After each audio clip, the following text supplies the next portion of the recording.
Very quickly from the audience, just take it really sort of, if you've got, what would you like to see in Swindon or general comments like that? Could I just come back and just say, quickly, as a member of Swindon Climate Action Network, a sort of a local pressure group, we haven't had much success with the local council getting things implemented. So whoever of the five of you is elected, you can rest assured I'll be knocking on your door to ask you to try and have some influence on me.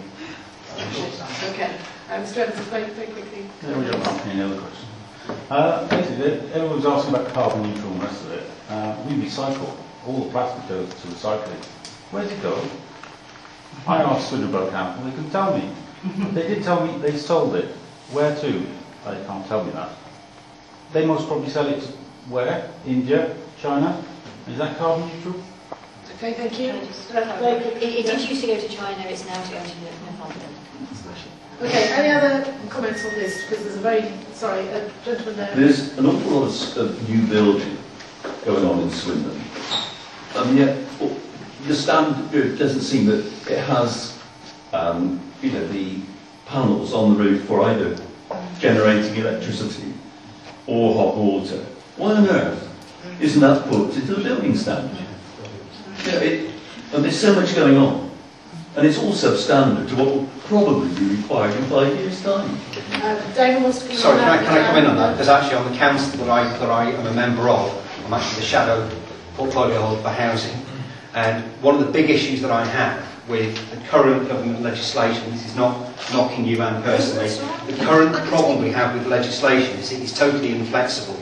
If you have a social house that's new build, they have to build to what's known as Code for Sustainable Homes Level 4, which is an initiative brought in by the government, but if it's a private sale house, they don't have to build to the same standard, so that it's actually inferior.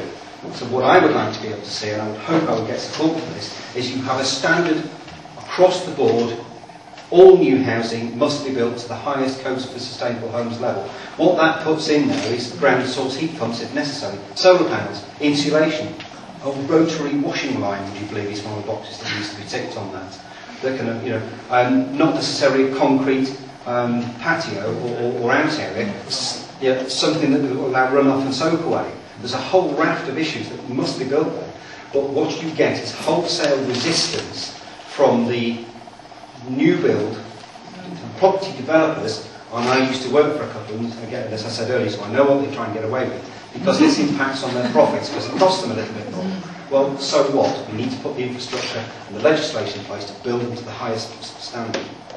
And do you want to come back? I mean, it's really peculiar to have two people on this panel who are enthusiastic about building regulations, but it is one of my pet peeves. I really get angry with my own housing ministers, because they simply do not understand that if you change the building regulations now, and you set it, and it might look absolutely beautiful and be, include solar panels, include all sorts of things, it actually will not make one jot of difference to the houses that would be built on land which has already been given planning permission.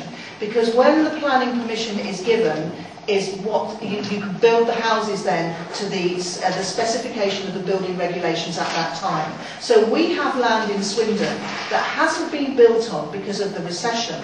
But when it does get going, 2015, maybe 2016, when the new building regulations come in, including some of the measures that you've said, they will actually be built, those homes will be built to the building regulations that were perhaps in place in 2003, 2005. And I think that's wrong, and that is one of my campaigns, and I promise you I will continue that campaign if I get re-elected. Good, that's just what we put you in Parliament for. Yeah, exactly. to give them a hard time. Yeah, get on and do it. I will, I promise. So, a lady at the back has had her hand up for ages. Quick comment.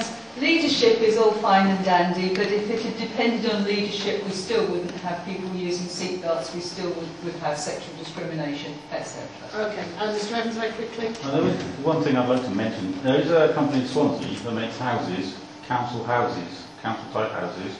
They conform to all those standards that you talked about. Made completely out of rubbish.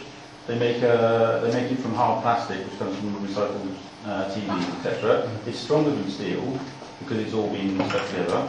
They're quite large houses, and they're all meant to be used for council houses, and they're looking for councils to actually help them build them. The cost of one house was £40,000. Now, I've never seen, we've had, I can't remember, it was Kevin, something from, Kevin McLeod, and he got permission to build on the front garden. Shouldn't that sort of company have some chance with Swindon Borough Council perhaps purchasing houses for people and actually renewing the council houses that they all sold off? Well, that's something. They have 2 million in an account anyway. That's something for the future MP to pick up with the council, I think.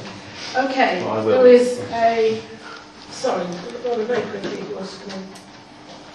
Well, I think you've got to create a market where people actually want to buy that kind of house, because that could be a selling point if that's what people want. About photovoltaics, I'm not convinced that they're useful source of energy in various places, but they take more energy to make than they produce, and they're very expensive. The technology needs to be developed more. I know there's some exciting work being done on organic semiconductors, but it's not there yet. Okay, thank you. That's perhaps, Robin, where your urban design would have a bank of them rather than on individual houses to provide that stuff where urban design comes in. Okay.